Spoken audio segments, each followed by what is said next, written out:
My 27-year-old brother, 34-year-old, and his fiancée, 31-year-old, are getting married soon. My husband and I got our invitation, all fine. However, I am having a problem with them. I am not a bridesmaid or in the bridal party because I have a baby and she is very young, 4 months now, and I was either pregnant or with a newborn during most of the wedding planning. So I am just a regular guest like everyone else, right? Well, my brother and his fiancée came over a few days after they sent the invitations because they wanted to talk to me. My future sister-in-law told me she has gotten a dress for me and she would like for me to wear it for their wedding. I was kind of like, okay, thanks. But why? You know?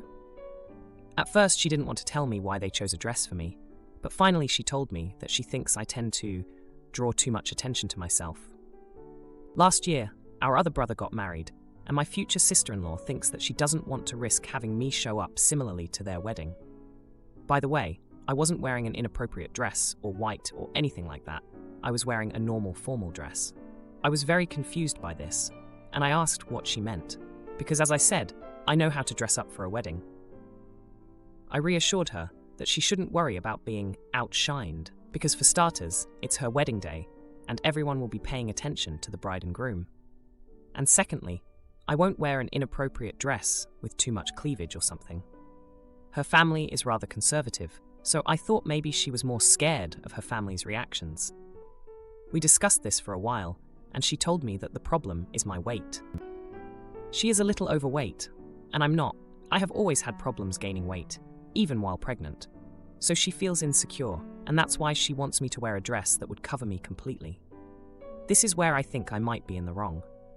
I told her that her insecurities were not my problem, and that it was weird to ask me to wear a certain dress just because I'm skinnier than her. She told me that she knew I would have this reaction because supposedly I always want to be the focus of attention. She also said that my life has always been easier, and it's not fair that I want to steal her wedding day as well. I asked her if she was doing this with every other woman who was skinnier attending the wedding, and she said no.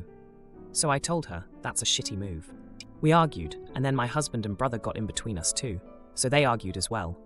And finally we kicked them out, but not before I told them to enjoy their damn day because I wasn't attending the wedding, for which they accused me of being a drama queen and wanting to embarrass them by not going.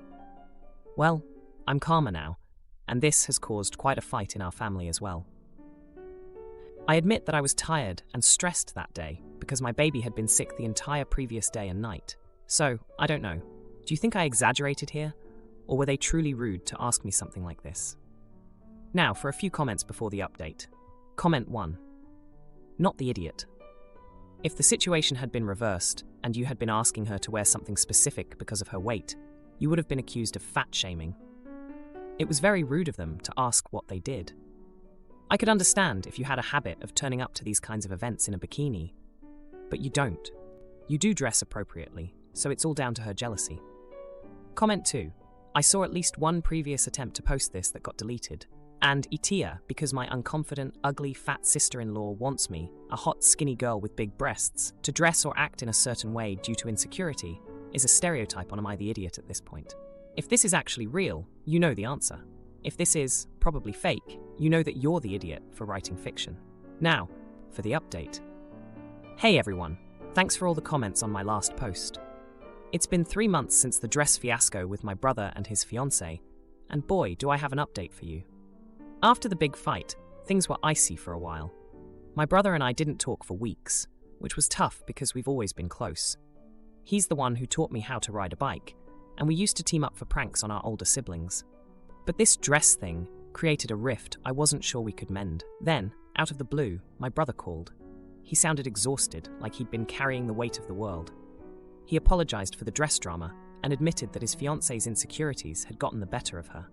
He confessed that he missed the way things were, especially our Sunday family dinners where I'd make my famous lasagna that he loved so much. I was still hurt, but I missed him too. So, we decided to meet up, just the two of us, at our old hangout spot where we used to go for ice cream as kids. It felt like a step back in time, and for a moment, the tension melted away. That's when he dropped a bombshell. He and his fiancée were going to therapy. He realized that their issues ran deeper than just a dress. It turned out that my future sister-in-law had been struggling with her self-esteem for years, ever since she was teased in high school for her weight. My brother was determined to support her through this, and he wanted me to understand where she was coming from. I was taken aback. I never knew about her past, and it made me see her in a different light. It was a reminder that everyone has their own battles. We talked for hours, and eventually we reached a compromise. They still wanted me to wear the dress they picked out, but they agreed to let me choose the accessories. I could add my own flair with jewelry and shoes, as long as the overall look was in line with their wedding theme. It wasn't perfect, but it was a start. The weeks leading up to the wedding were a roller coaster of emotions. My husband was still miffed about the whole situation, but he agreed to stand by me. We both wanted to be there for my brother, even if it meant swallowing our pride. The wedding day arrived, and I put on the dress.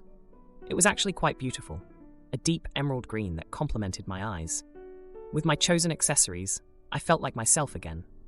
But just when I thought we were in the clear, another confrontation happened. At the reception, my brother's fiancée's aunt made a snide comment about how I was trying to upstage the bride with my flashy earrings. My husband, who's never been one to hold his tongue, fired back, defending me. It could have turned into another huge fight, but my brother stepped in. He reminded everyone that the day was about love and family, not earrings or dresses.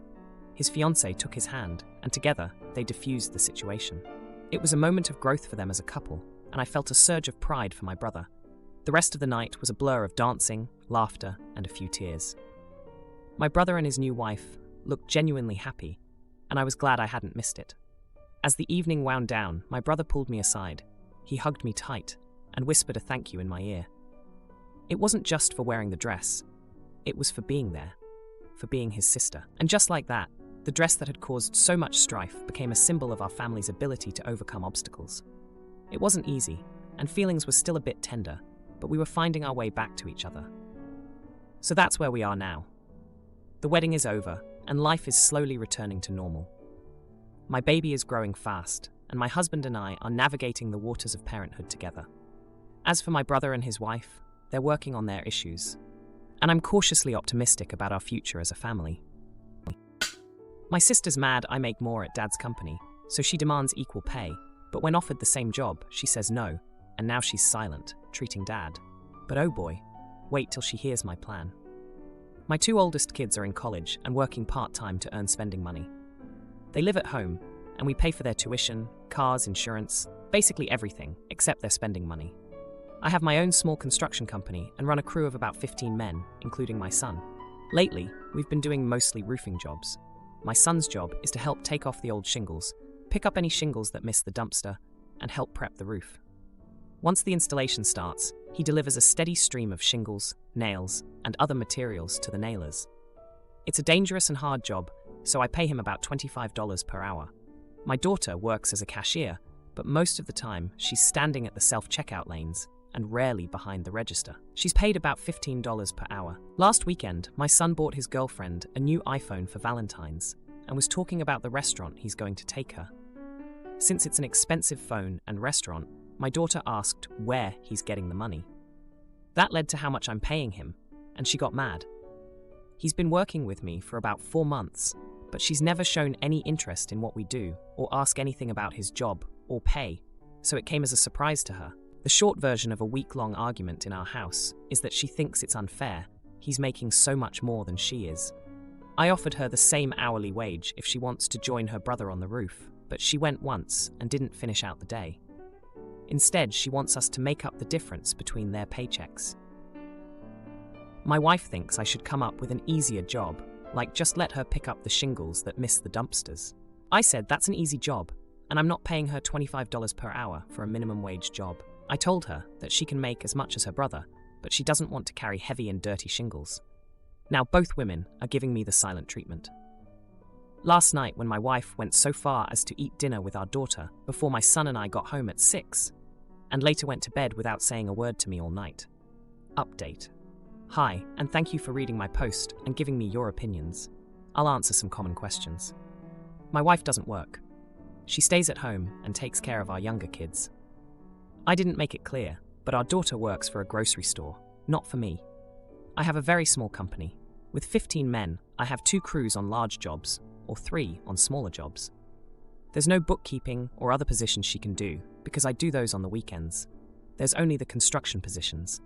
None of our kids have any interest in taking over my company, and it'll close when I retire. Our son just got accepted into dental school, and our daughter is almost done with her education degree. Our younger kids have their own dreams. Now, for a few comments before the update. Comment 1. Not the idiot. So in other words, she wants to be paid the same to do less. No, that is not how the real world works. You do the same work for the same pay. What she's asking is basically, I'm a woman, I get equal pay, without the equal work part that a lot of women fought for. Giving you the silent treatment like that is also pretty nasty. That's considered abuse by most modern standards for marriages, and manipulation when outside of a marriage. Comment 2. Not the idiot. This is a hill to die on, OP. You're paying your son a fair wage for the job he is doing. Your daughter is receiving a fair wage for hers. She needs to learn that she can't live off of handouts all her life, and that if she wants to be paid, then she needs to get a different job. She's an adult now, and has to find her own way to get more money. Seriously, don't back down on this. Now, for the update. Hey everyone. Back with an update on the family drama that unfolded last month. You wouldn't believe the twists and turns we've had since then. So, after the whole argument about pay equality between my son and daughter, things were pretty tense at home.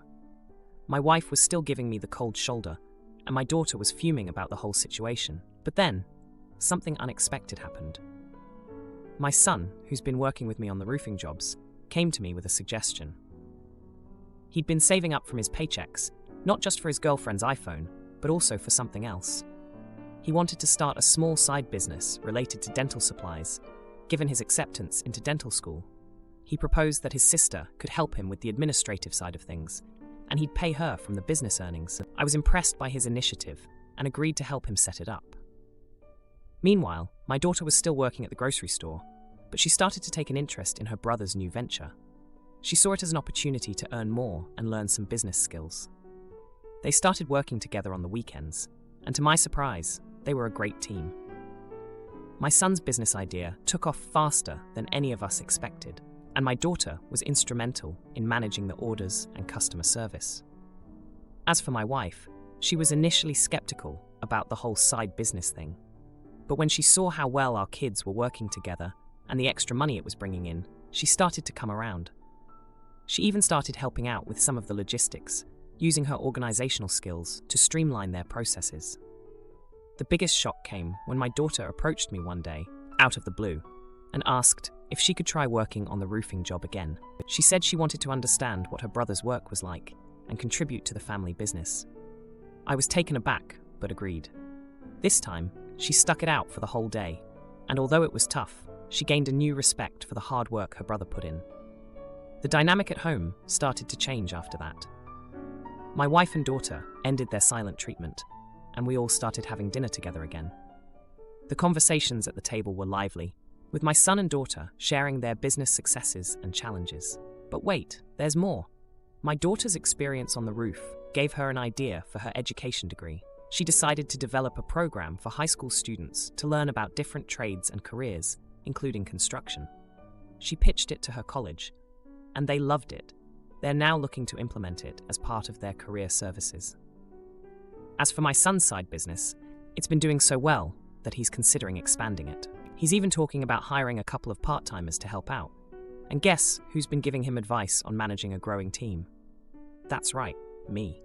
It's been a great way for us to bond and for him to learn more about running a business. In the end, what started as a family conflict turned into a period of growth for all of us. My son and daughter are closer than ever, working together on their business. My wife is happy to see the family working together harmoniously, and I'm proud to see my kids taking initiative and supporting each other. Cousin steals my pricey bike and loses it, so I threaten to call cops. But when I learn Uncle's been pawning Brad's future, I drop charges, and they scramble to pay me back. I, 31-year-old male, own an expensive road bike. It's my preferred mode of travel, so it was worth it to me to spend the extra $200,000. Or rather, I owned. Last week, my bike was stolen. Fortunately, my place's security cameras caught the thief. Unfortunately, the thief was my idiot cousin Brad, who is 15 years old. But freaking get this. By the time I realized the bike was gone, reported the theft to Brad's parents, and his parents confronted him, the bike was somehow stolen off Brad. The mother fricker lives just 10 minutes from me. What are the freaking chances? I asked Brad's parents just to reimburse me the cost of the bike, and I'll just forget it happened. I thought this was a reasonable ask because Brad's parents are very rich. My uncle, who is in his 50s, is the CFO at a decently sized company. It would not surprise me if he makes around $300,000 per year, if not more. So the price of my bike should be an absolute non-issue. Or so I freaking thought. Apparently, Brad's family has been having financial issues lately.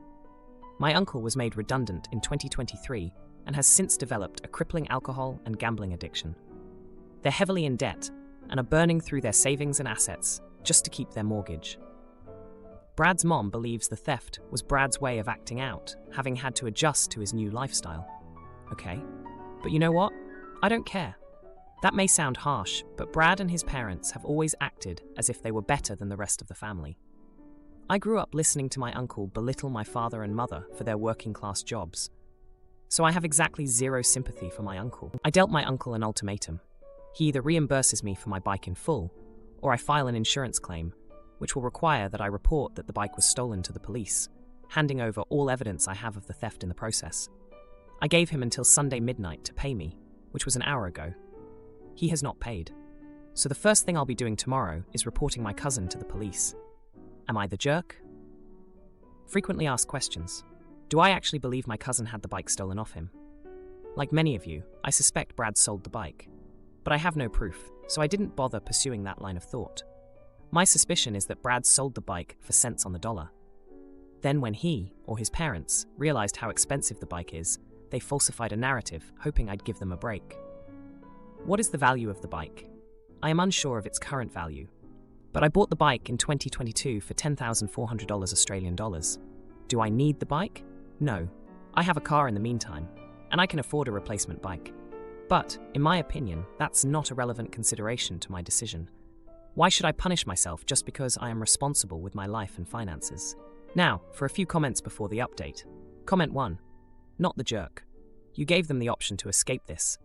They could have tried to negotiate a payment plan or sell something. Instead, they ignored you, thinking you were bluffing.